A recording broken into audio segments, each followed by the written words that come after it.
السلام علیکم ورحمۃ اللہ وبرکاتہ۔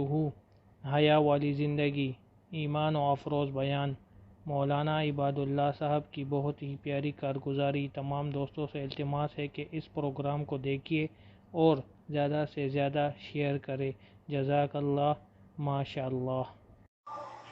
لوٹو اللہ کی طرف، دین کی طرف، اعمال کی طرف، سنت کی طرف، شریعت کی طرف، حیا والی زندگی کی طرف۔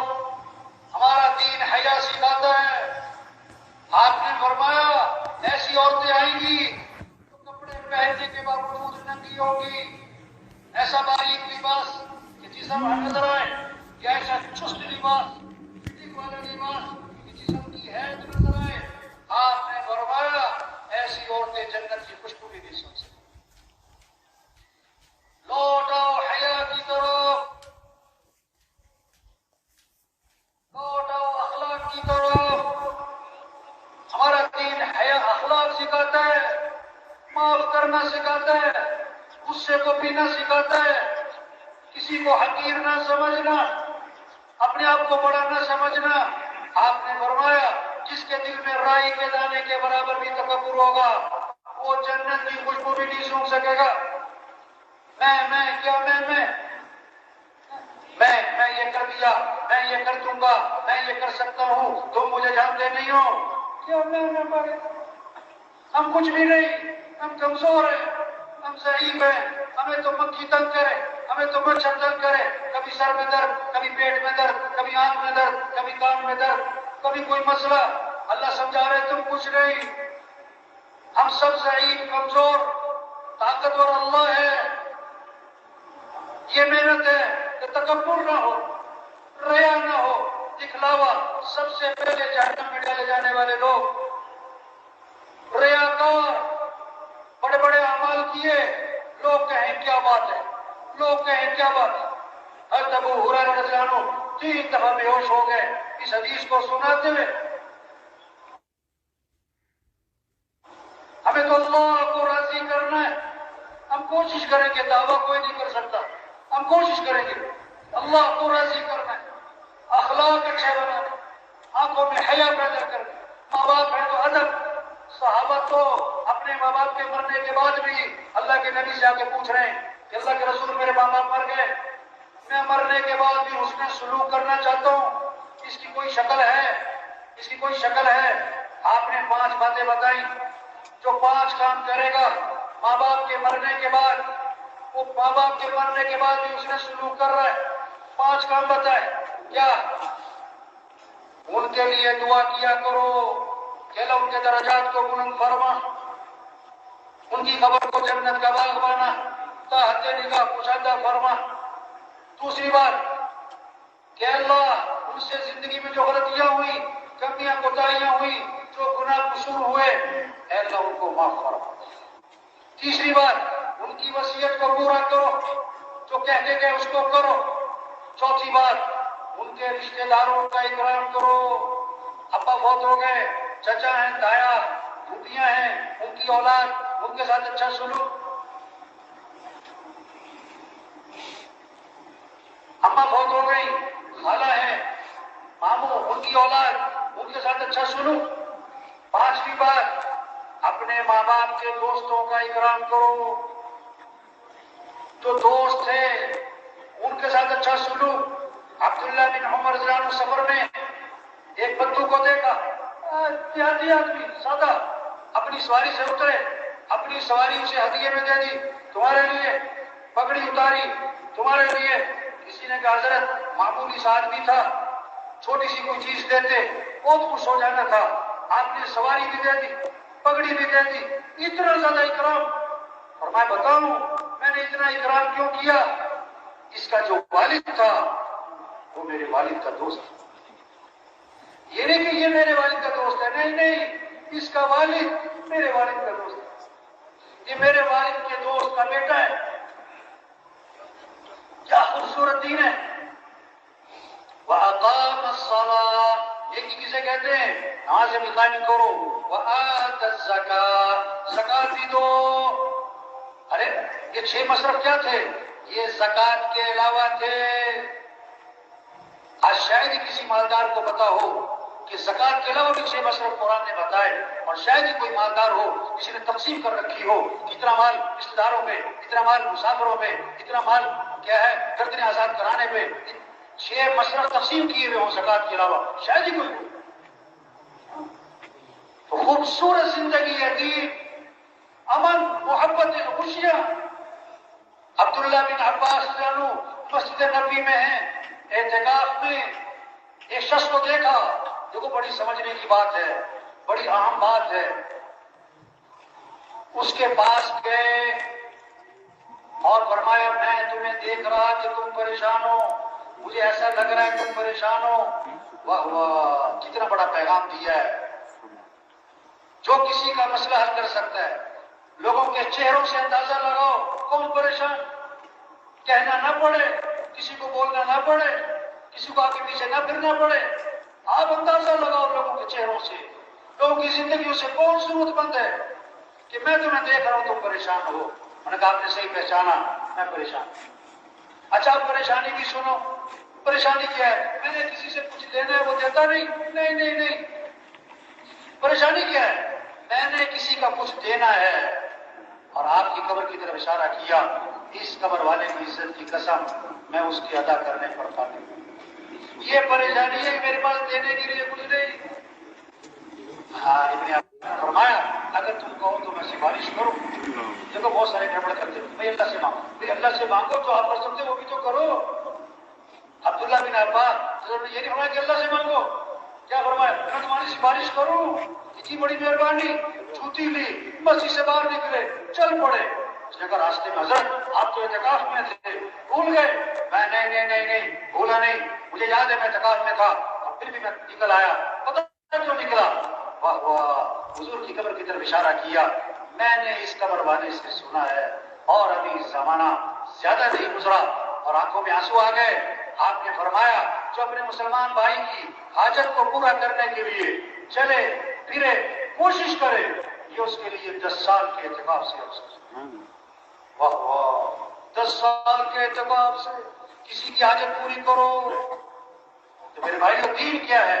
خوبصورت زندگی، پرسکون زندگی، سارے مسئلوں کا حل، غریبوں کے، مالداروں کے، عوام کے، حکمرانوں کے سارے مسئلوں کا حل دین. اور دین آئے گا حضرت محمد صلی اللہ علیہ وسلم والی محنت سے. اور اس محنت کی ذمہ داری کس پر ہے؟ کس پر ہے بھائی؟ بہت سارے کہتے ہیں انہیں لے جاؤ یہ فارغ ہے. کیا مطلب؟ یہ فارغ لوگوں کا کام. یہ بات تو آپ کی ٹھیک ہے، میں مصروف آدمی. یہ بات تو آپ کی ٹھیک ہے، میں تو ابھی نیا ہوں، میں تو بڑا، میری تو دکان ہے نا جی، آپ کو پتا ہے نا جی.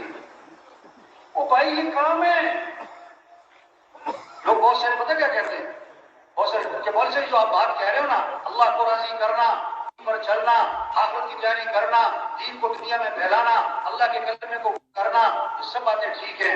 ہاں، اور یہ کام کرنے میں نے کیا کہتا ہے، ذرا میں سیٹ ہو جاؤں، ذرا میں کیا ہو جاؤں، ہاں ذرا گھر سیٹ ہو جائے، ذرا بچے سیٹ ہو جائیں، ذرا دکان سیٹ ہو جائے، ذرا کاروبار سیٹ ہو جائے، ذرا فیکٹری سیٹ ہو جائے. اب مول صاحب پھر کرنا ہی یہی ہے، ایسا کام تو ہے ہی ہے. ذرا میں سیٹ ہو جاؤں، 2 سال 3 سال 4 سال 5 سال سے یہ جملہ بول رہا ہوتا ہے کہ ذرا میں سیٹ ہو جاؤں. اتنے میں خبر آتی ہے موت ہو گئے، پھر غسل ہوا اور کفن ہوا اور جنازہ ہوا اور قبر میں اتارا اور کیا کہا، ان کے کفن کی گرہیں کھول دو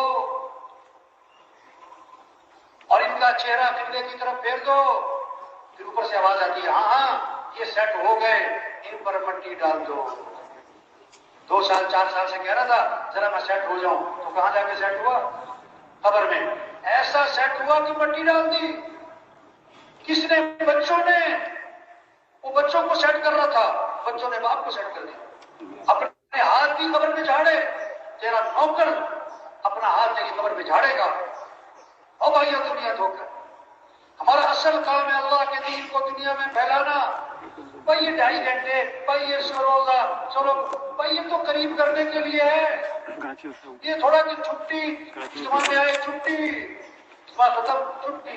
میں نے ایک ساتھی سے پوچھا پرائیویٹ کے اجتماع کے بعد کہ ماشاءاللہ آپ 3 دن یہاں رہے، بیان سنے، مذاکرے سنے، بہت ساری باتیں سنی، اب آپ واپس جا کے کیا کرو گے؟ واپس جا کے کیا کرو گے؟ کیا بات کی اس نے؟ کہنے لگا مولوی صاحب اگلے سال اجتماع پہ گراؤ، اگلے سال اجتماع پہ جیسے جمعہ پارٹی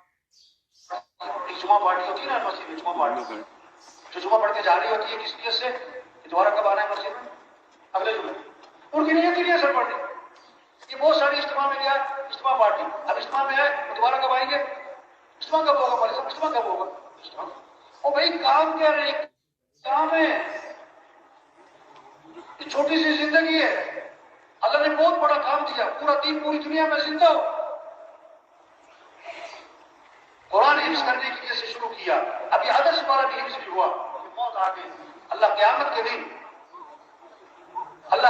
دن اس کو حافظوں میں اٹھائیں گے، حج کی نیت سے چلا، ابھی راستے میں تھا کہ موت آ گئی، اللہ قیامت کے دن اس کو حاجیوں میں اٹھائیں گے، یہ سارا مجمع نیت کر لے بھائی، پوری دنیا میں پورے دین کو زندہ کرنا ہے انشاءاللہ، اپنی صلاحیتیں دین کے پھیلانے پر لگانی ہے انشاءاللہ۔ دیکھو 3 طرح سے کام چلتے، کتنی طرح سے بھائی، زور، طاقت، زر، ایسا، ساری منت خوشامد، تبلیغ کا کام نہ زور سے چلتا ہے نہ زر سے چلتا ہے، کس سے چلتا ہے بھائی؟ ساری دن میں لوگوں کی منت خوشامد اور رات کو کس کی بھائی؟ یہ مجمع بہت قیمتی مجمع ہے، ہاں بڑا اہم مجمع ہے، ہر طبقے کے لوگ، اور سچی بات ہے یہ مجمع خود نہیں آیا، کون لایا ہے؟ یہ بڑی نعمت ہے، اللہ کی بات کو بولنا سننا، اس ماحول میں آنا، یہ نعمت ہے نعمت ہے نعمت ہے، اس کی قدر کیا ہے؟ یہ جو بات کہی جا رہی اس کو کرو بھائی، یہ جو سنی جا رہی اس کو کرو بھائی، یہ کہنا سننا کرنے کے لیے، صرف کہنا سننا برائے کہنا سننا نہیں۔ ہمارے ضلع علی مستان صاحب آئے، میرا ترجمہ تھا، عربوں میں بیان فرما رہے ہیں، تو آنے لگے آج تبلیغ میں کیا ہوا، کہنے والا کہہ کے بھاری، سننے والا سن کے بھاری، اس پر مثال دی انہوں نے کہ بیوی جو ہے اپنے خاوند سے کہہ رہی، اس کو جب جا رہا تھا وہ دکان اپنے کام سے کہ بھائی چینی ختم ہو گئی، چینی لانی ہے، بہت اچھا، آٹا بھی ختم ہو گیا، آٹا بھی لانا ہے، بہت اچھا، چائے بھی ختم ہو گئی، چاول بھی ختم ہو گئے، بہت اچھا، گھی بھی تھوڑا سا رہ گیا، گھی بھی لیتے آنا، کھلا چیز بھی لیتے آنا، وہ بولی جا رہی وہ سنتا جا رہا ہے، شام کو آیا تو خالی ہاتھ، بیوی نے کہا میں نے تمہیں یہ کہا تھا یہ کہا تھا یہ کہا تھا، اس کا کیا بنا؟ انہوں نے کہا تجھے کہنے کا ثواب، مجھے سننے کا ثواب۔ اور بھائی یہ کہنا سننا کرنے کے لیے بھائی، یہ کہنا سننا کس کے لیے بھائی؟ چھوٹی سی زندگی ہے، کام کریں، اصل آخرت ہے، مر جانا چھوٹ جانا ہے، یہ سب کچھ ختم ہو جاتا ہے۔ ایک وقت ہم دنیا میں نہیں تھے اور دنیا کا نظام چل رہا تھا، اے ایمان والو اللہ کے دین کے مددگار بن جاؤ،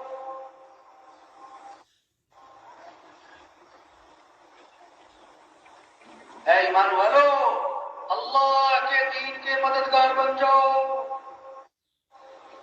اللہ کسی کے محتاج نہیں، اللہ کا دین کسی کا محتاج نہیں، جو دین کا کام کرے گا دین بھی چمکے گا، وہ خود چمکے گا، جو دین کا کام نہیں کرے گا دین تھوڑا مٹ جائے وہ خود ہی مٹ جائے گا۔ بادشاہ کسی کو اپنی خدمت کے لیے رکھ لے، یہ بادشاہ کا احسان ہے، خادم کا کمال نہیں، اللہ جس سے دین کا کام لے، کام کرنے والے کا کمال نہیں، یہ تو اللہ کا احسان ہے، لیکن اللہ کس سے کام لے گا؟ ایسا فرمایا کرتے تھے جو تیار ہوگا اس کام کے لیے اللہ اسی سے کام لے گا، جو کہے گا اللہ میں تیار ہوں، اور جو کہتا میرے پاس ٹائم نہیں، میں تو مصروف ہوں، میری تو دکان ہے، میرا تو گھر ہے، میری تو مصروفیت ہے، میری تو بڑی ذمہ داری ہے، اللہ تو کسی کے محتاج نہیں، جو اپنا کام کرو بھائی، اپنا کام کرو، دین کا کام اللہ کے فضل سے ہوتا ہے، اللہ کے کرم سے ہوتا ہے، اللہ کسے توفیق دیتے ہیں؟ جو اپنے آپ کو پیش کرتا ہے۔ یہ جتنا مجمع بیٹھا ہوا ہے آج تک ہم سے جو اس کام میں، دعوت کے کام میں، تبلیغ کے کام میں، یہ اپنے اپنے محلوں کے انجن بیٹھے، اپنے اپنے علاقوں کے انجن بیٹھے، انجن تیز چلے گا ڈبے تیز، انجن آہستہ ڈبے آہستہ، انجن کھڑا ڈبے کھڑے، یہ سارا جو مجمع ہے اگر یہ روزانہ محنت کرے علاقے کا کام بڑھے گا، نمازیوں کی تعداد بڑھے گی، مسجدیں آباد ہوں گی، ضلع کا فروز بڑھے گا، دیہاتوں میں شہروں میں اللہ کا پیغام پہنچے گا، پھر ایک نمونہ بنے گا کہ دین اس کو کہتے ہیں۔ صرف کتابوں سے دین نہیں سمجھا جائے گا،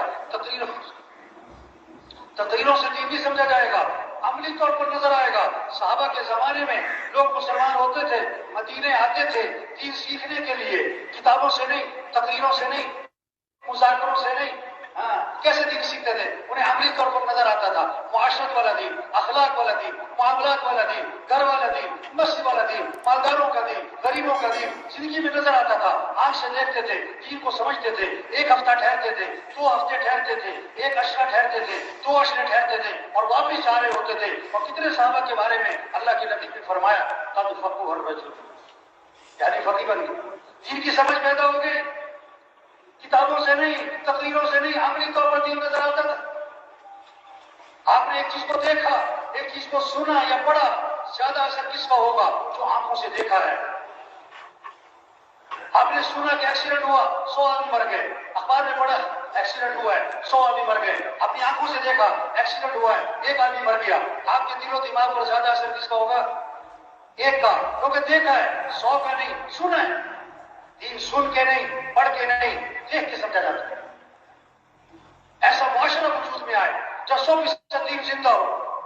ایک ساتھی آیا کسی علاقے کا، میں وہاں لائن بیٹھا تھا، صبح خطوط میں ایک ساتھی آیا، اس نے اپنے کام کی تعریفیں کی، ہمارے علاقے کا کام، اتنا بڑا شب جمعہ، اتنا بڑا مرکز، اتنی سال کی جماعتیں، اتنی سال کی جماعتیں، اور اتنا منگل کا مشورہ، اور اتنی روزے کی جماعتیں ہر ہفتے، اور اتنی چلے کی جماعتیں، اور ہمارا اتنا بڑا اجتماع ہوا۔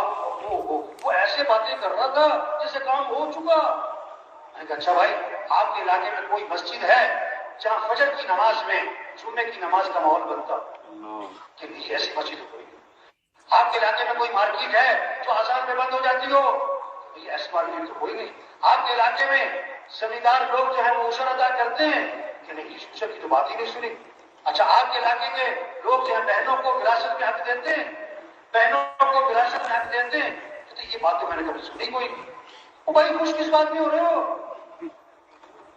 کتنے لوگ بہنوں کو حق نہیں دیتے، اپنی بہن کا 100 روپے چوری نہیں کرتے، 20 لاکھ روپے دبائے میں بہن کے گھر کھانا کھانے کو عیب سمجھتے کہ بہن کے گھر کھانا کھائیں، اور بہن کے 25 لاکھ روپے دبائے۔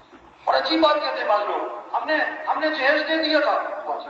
ایک آدمی پوچھا کہ تم نے فجر کی نماز کیوں نہیں پڑھی؟ کہتا میں نے تہجد پڑھ دی، اپنی مرضی کا تھی۔ تو میں نے کہا بھائی تم خوش کس بات میں ہو رہے ہو کہ اتنا مجمع ہے اور اتنا خروج ہے اور اتنا بڑا مرکز ہے اور اتنی سال کی جماعتیں ہیں؟ بھائی تبلیغ سے مقصود دین زندہ ہو۔ کسی نے آ کر کہا ہمارے علاقے میں اتنے اسپتال ہیں اور اتنی فری ڈسپینسریاں ہیں اور اتنی دوائیوں کی کمپنیاں ہیں اور اتنے ڈاکٹر ہیں اور اتنے کلینک ہیں اور اتنے فلاں ہیں۔ اس سے پوچھا بھائی تمہارے علاقے میں تندرست لوگ کتنے ہیں؟ کہتا بیمار سارے ہیں۔ تو خوش کس بات میں ہو؟ تبلیغ میں کہ پورا دین زندہ ہو اور پوری دنیا میں زندہ ہو۔ یہ ہماری ذمہ داری ہے کہ یہ سارا مجمع آج تک جو غفلت ہوئی اس پر اللہ سے معافی مانگے، اور جو بقیہ زندگی رہ گئی اس کے بارے میں عزم کر لے کہ اپنی بقیہ زندگی کو دین پھیلانے پر لگائیں گے انشاءاللہ۔ اس کو اللہ سے مانگ لیں کہ اللہ ہمیں اس کام کے لیے قبول فرما، اللہ یہ کام کرنا ہمارے لیے آسان فرما، اللہ ہمیں استقامت نصیب فرما۔ تو سب تیار ہے نا انشاءاللہ؟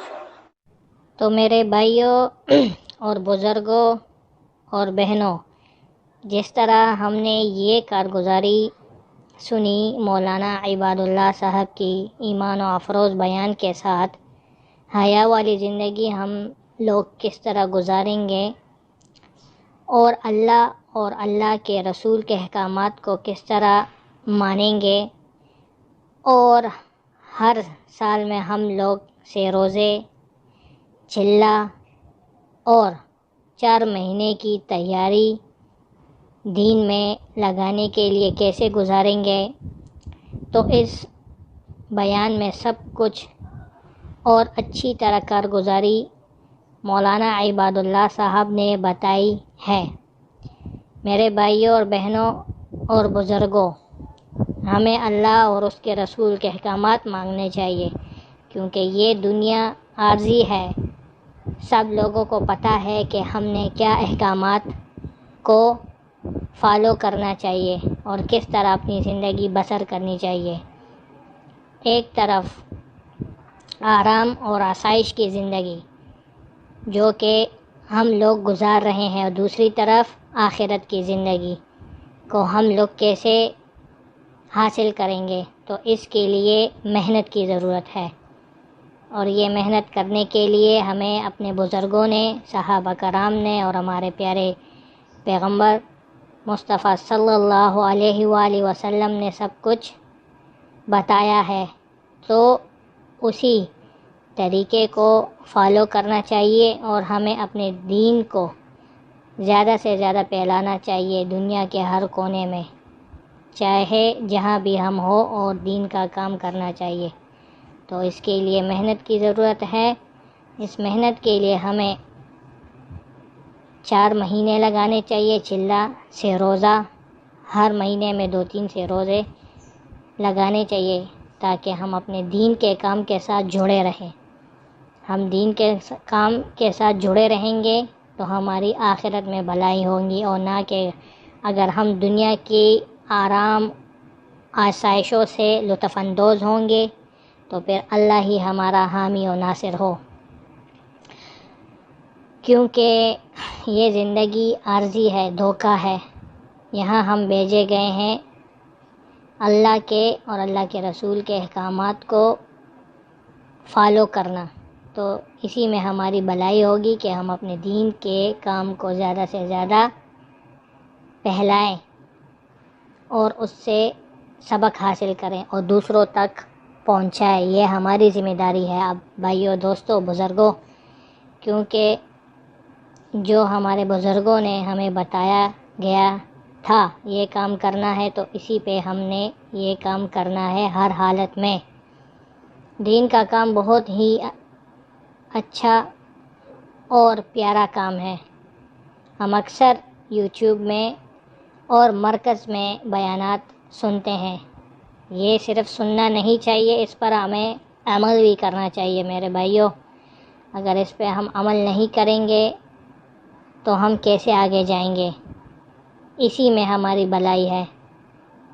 تو میں آپ سب لوگوں سے گزارش کرتا ہوں کہ اپنے اپنے حلقوں میں، اپنے اپنے گھروں میں، اور جہاں بھی دنیا بھر کے کونے میں مسلمان رہتے ہیں تو دین کا کام زیادہ سے زیادہ کیجیے، کیونکہ اسی میں ہماری بھلائی اور آخرت کا انعام ہمیں ملنا ہے۔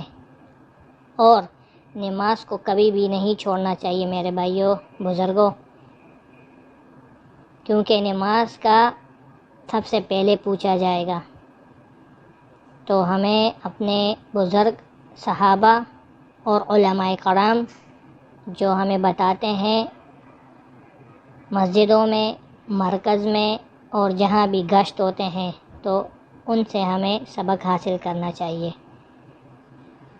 ہمارا کام تو بتانا ہے، سمجھانا ہے، اور آپ لوگوں کو اس پر عمل کرنا ہے۔ باقی ہر بندے کی اپنی ہی خواہش اور مرضی ہوتی ہے، چاہے دنیا کے آرام و آسائش سے لطف اندوز ہو اور چاہے آخرت کی فکر میں لگا رہے، کیونکہ یہ دنیا ختم ہونے والی ہے، باقی نہیں رہنی چاہیے، نہیں رہے گی۔ تو ہمیں دین کا کام کرنا چاہیے۔ جزاک